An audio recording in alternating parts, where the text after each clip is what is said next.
खबरों से जुड़े रहने के लिए आप हमारे चैनल नेट्रिक न्यूज को सब्सक्राइब करना ना भूलें, साथ ही आप बेल आइकन को जरूर दबाएं।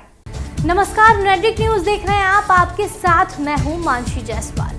बीजेपी देश के लगभग हर राज्य में अपने पैर पसारती जा रही है और अगर उत्तर प्रदेश की बात की जाए तो वहां तो उसे जनता ने अपने वोटों से नवाजा और अपनी कमान उसके हाथों में ही दे दी। जब 2017 में यूपी का विधानसभा चुनाव हुआ तो बीजेपी बहुमत से जीत गई और पूरी पार्टी में जैसे आत्मविश्वास की लहर दौड़ उठी। चुनाव के वक्त सरकार ने कानून व्यवस्था बेहतर करने और उसी का मुद्दा बनाकर सरकार में आई, लेकिन हाल के समय में यूपी की जो व्यवस्था देखने को मिल रही है वो सरकार की किरकिरी तो करा ही रही है, इसके साथ साथ उसके किए गए वादों को भी खोखला साबित कर रही है।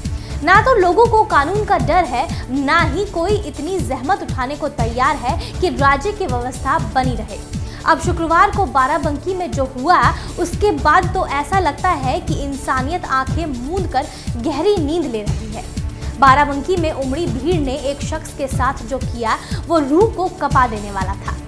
मॉब लिंचिंग के इस मामले में वैसे तो शख्स पर चोरी का शक था, लेकिन दूसरी तरफ इस दलित बनाम दबंग का रूप भी दिया गया। इस वारदात में पहले तो एक युवक की जमकर पिटाई की जाती है और फिर उसे आग के हवाले कर दिया जाता है।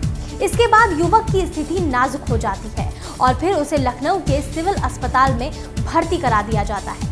फिलहाल इस मामले में पुलिस की तरफ से 2 लोगों को गिरफ्तार कर लिया गया है। अब हम इस पूरे मामले को विस्तार से आपके सामने रखते हैं और बताते हैं कि आखिर उस शख्स के साथ कैसे एक जानवर से भी बदतर व्यवहार किया गया।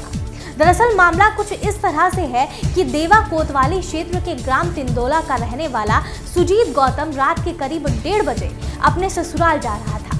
टाई कला गांव की तरफ जाते वक्त राघवपुरवा गांव के बाहर कुत्तों ने उसके पीछे दौड़ लगा दी, जिससे बचने के लिए वो भागने लगा और गांव के अंदर चला गया। गांव वालों ने उसे चोर समझकर उसको पकड़ लिया और उसकी जमकर पिटाई कर दी।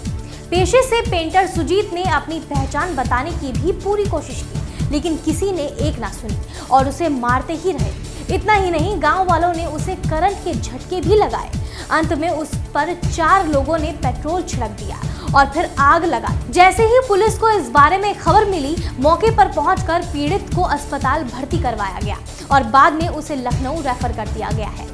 पीड़ित की पत्नी पूनम ने इस मामले में शिकायत दर्ज करवाई है और पुलिस ने उमेश यादव, श्रवण यादव समेत 4 लोगों के खिलाफ केस दर्ज किया है। इन चारों पर हत्या की कोशिश और SC/ST एक्ट के तहत केस दर्ज किया है। साथ ही 2 को हिरासत में भी लिया गया है। पीड़ित सुजीत की बहन का कहना है कि उसके भाई और भाभी के बीच झगड़ा हुआ, जिसके बाद उसकी भाभी मायके चली गई। रात के वक्त ही उनका भाई उसे लेने निकल पड़ा, लेकिन रास्ते में कुछ लोगों ने उस पर हमला कर दिया। वहीं बाराबंकी के पुलिस अधीक्षक आकाश तोमर ने इस मामले के बारे में जानकारी दी कि युवक के कमर के निचले हिस्से में पेट्रोल डाला गया और आग के हवाले किया गया, जिससे पीठ और कमर झुलस गई। फिलहाल मामला जब तूल पकड़ेगा तब कार्रवाई भी की जाएगी, लेकिन राज्य में जिस तरह की व्यवस्था का उदाहरण ये वारदातें पेश कर रही हैं वो बेहद शर्मनाक है और मौजूदा सरकार को कटघरे में खड़ा करती है। फिलहाल के लिए इतना ही। ऐसी और वीडियोस के लिए आप हमारी वीडियोस को लाइक और शेयर जरूर करें और चैनल को सब्सक्राइब करना ना भूलें। आप देख रहे हैं नेट्रिक न्यूज, साहस सच कहने का।